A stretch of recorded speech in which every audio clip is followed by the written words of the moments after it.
He is the kitchen colossus who has dedicated his life to his two great passions, cooking and swearing. Will you please welcome the one and only Gordon Ramsay? I didn't realise they shrink down that much, Chef. It's a bit like your brain. Not only has it shrunk, but it's disappeared. On Kitchen Nightmares, Gordon Ramsay barges in like a culinary saviour, flipping tables, spitting insults, and torching frozen food with righteous fury. He always leaves as the hero. But what if the real nightmare was him? Ramsay built his empire preaching perfection, but behind the scenes it's a factory of ghost kitchens, reheated mediocrity, and frozen dinners slapped with his screaming face. Jay Rayner of The Guardian put it best.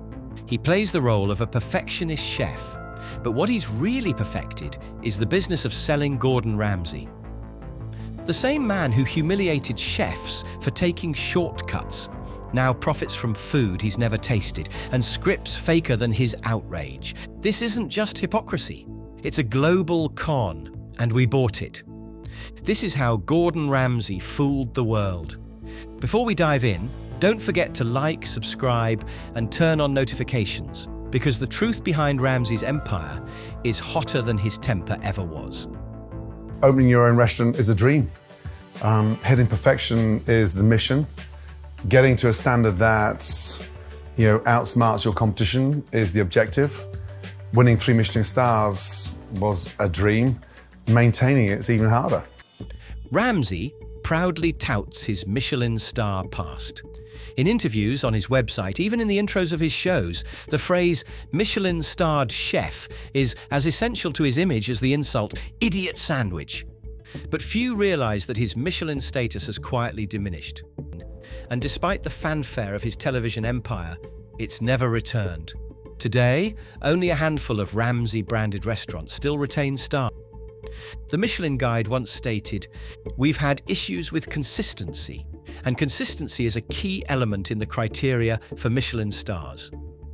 This is a polite way of saying, the food just isn't good enough.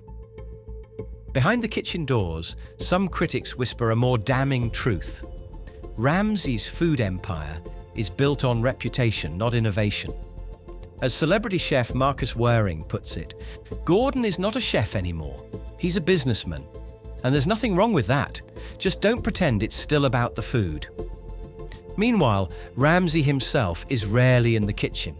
Instead, he's a TV personality, a licensing mogul, and the face of franchised restaurants at airports and luxury hotels. His name might be on the menu, but the hands behind the dishes belong to someone else.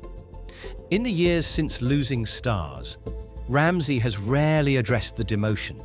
Instead, he's doubled down on mass market appeal, opening burger joints in Vegas, sandwich shops in DC, and licensing his image to reality shows.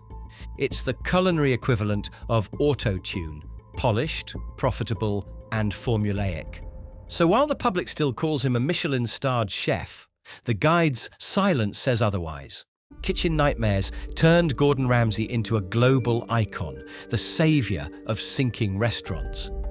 But was it ever really about saving anything? Or just serving up chaos for ratings? Behind the screaming matches and walkouts, former participants say the show was less about rescue and more about reality TV manipulation. Sami Buzaglo from Amy's Baking Company stated, "They edited everything. They made us look like monsters." Amy's Baking Company wasn't the only restaurant to implode on air. Many owners say they were set up to fail, with producers pushing drama and withholding support behind the scenes. Nino Palazzolo of Nino's Italian restaurant proclaimed, "They wanted conflict. They'd reshoot scenes if they weren't dramatic enough. It felt scripted." And the success rate? Abysmal. Business Insider reported over 60% of the restaurants featured on Kitchen Nightmares have closed. In fact, some restaurant owners say they were worse off after Ramsay's visit, trapped in public humiliation and saddled with unrealistic changes they couldn't maintain once the film crew left. Sebastian Di Modica from the restaurant Sebastian said, "I didn't need a new menu, I needed real help. Instead, I got a TV circus." Yet Ramsay always walks out the hero, the lone figure who tried. He slams the door, delivers a biting one-liner and moves on. But the cameras never show the aftermath: unpaid bills, broken morale, and shattered reputations. I placed my order on my phone. Okay. In fact, it's just arrived. What is that?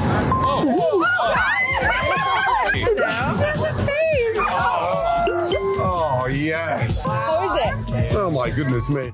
In 2021, Gordon Ramsay dove headfirst into the booming ghost kitchen trend.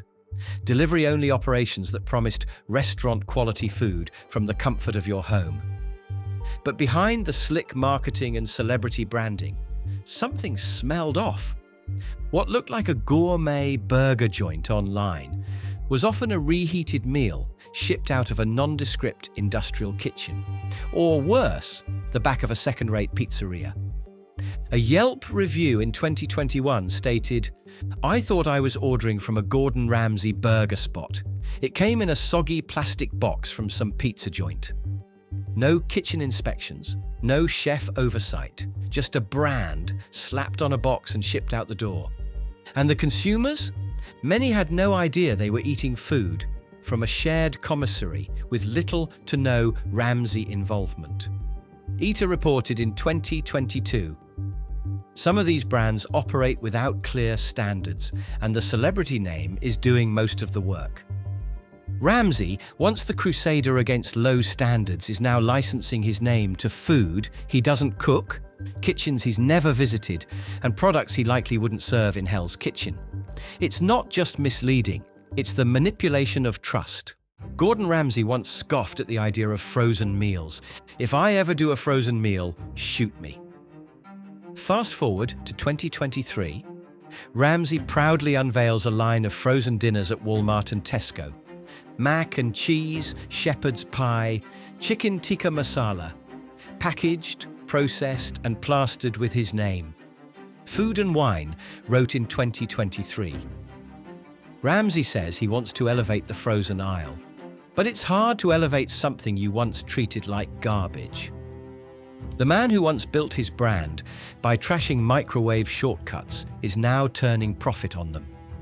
What once made Ramsay stand out, the raw, obsessive pursuit of perfection, has been replaced by logo deals, licensing, and supermarket shelf space. And those slick chain restaurants, they're more about merchandising than menus. One former Ramsay Group chef anonymously stated via Vice in 2022. Most of the time, it's reheating, plating, and making sure the Ramsay logo faces the camera. Let us know in the comments, did Gordon Ramsay evolve? Or did he just cash out? Ramsay argued his father-in-law, Christopher Hutchison, had used a ghostwriter machine to forge his signature on a document, which made him the personal guarantor for the £640,000 annual rent for the York and Albany pub near Regent's Park. Such machines are commonly used by authors to sign books and photos automatically, but the judge dismissed Ramsay's claim that he did not know the full extent of the use of the ghost machine as entirely implausible. Ramsay's empire doesn't just have cracks, it has open wounds.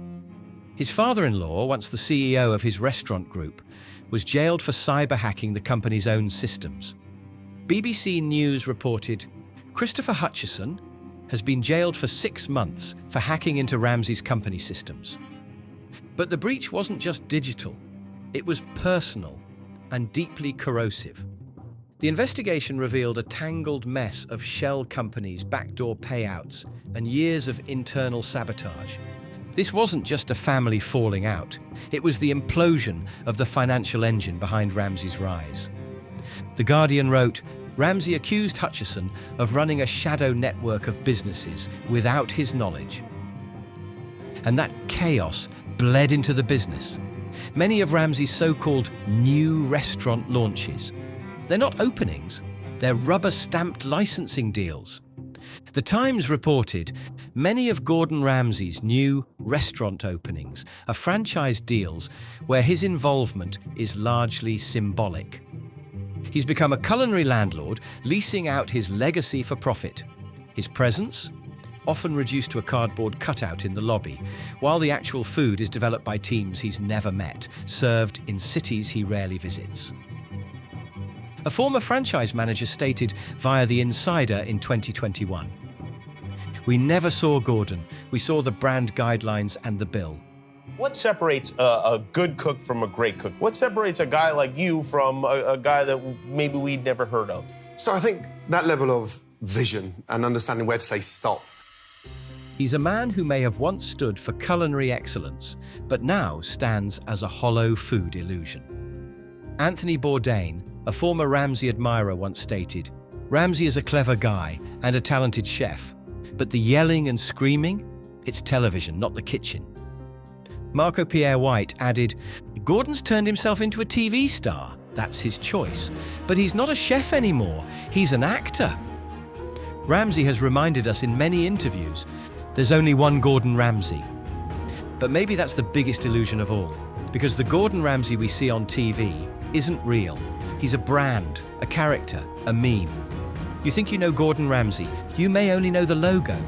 Before you go, hit the like button, drop your thoughts in the comments and subscribe for more truth behind the chef coats.